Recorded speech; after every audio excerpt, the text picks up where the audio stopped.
Chapter 5. Now Naaman was commander of the army of the king of Aram. He was a great man in the sight of his master, and highly regarded, because through him the Lord had given victory to Aram. He was a valiant soldier, but he had leprosy.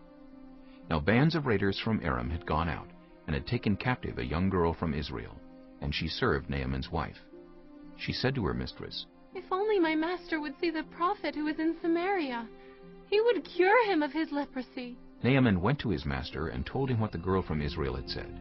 "By all means, go," the king of Aram replied. "I will send a letter to the king of Israel." So Naaman left, taking with him 10 talents of silver, 6,000 shekels of gold, and 10 sets of clothing. The letter that he took to the king of Israel read, "With this letter I am sending my servant Naaman to you, so that you may cure him of his leprosy." As soon as the king of Israel read the letter, he tore his robes and said, "Am I God? Can I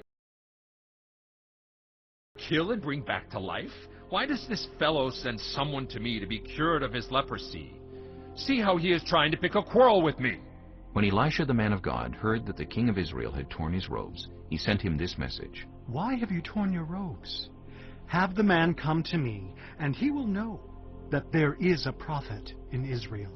So Naaman went with his horses and chariots, and stopped at the door of Elisha's house. Elisha sent a messenger to say to him, "Go wash yourself 7 times in the Jordan, and your flesh will be restored, and you will be cleansed." But Naaman went away angry and said, "I thought that he would surely come out to me and stand and call on the name of the Lord his God, wave his hand over the spot, and cure me of my leprosy. Are not Abana and Pharpar, the rivers of Damascus, better than all the waters of Israel? Couldn't I wash in them and be cleansed?" So he turned and went off in a rage. Naaman's servants went to him and said, "My father, if the prophet had told you to do some great thing, would you not have done it? How much more then when he tells you, 'Wash and be cleansed'?" So he went down and dipped himself in the Jordan 7 times, as the man of God had told him, and his flesh was restored and became clean like that of a young boy. Then Naaman and all his attendants went back to the man of God.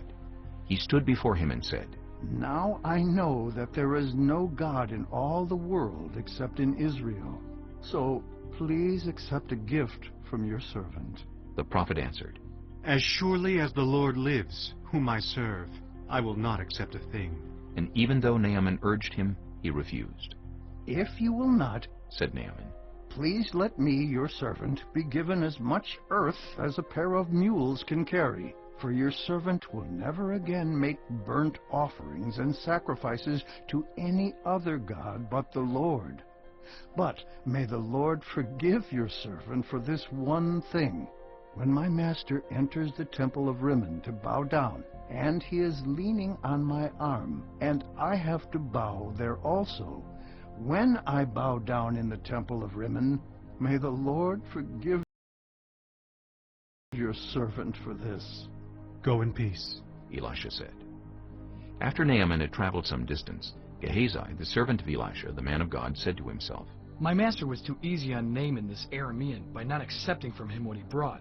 As surely as the Lord lives, I will run after him and get something from him." So Gehazi hurried after Naaman.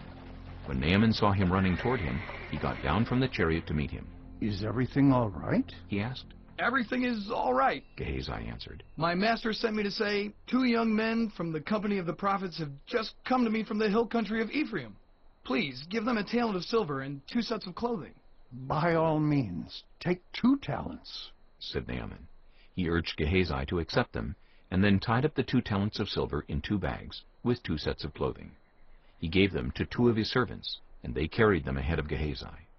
When Gehazi came to the hill, he took the things from the servants and put them away in the house.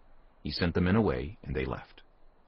When he went in and stood before his master, Elisha asked him, "Where have you been, Gehazi?" "Your servant didn't go anywhere." Gehazi answered. But Elisha said to him, "Was not my spirit with you when the man got down from his chariot to meet you? Is this the time to take money, or to accept clothes, or olive groves and vineyards, or flocks and herds, or male and female slaves? Naaman's leprosy will cling to you and to your descendants forever." Then Gehazi went from Elisha's presence, and his skin was leprous. It had become as white as snow.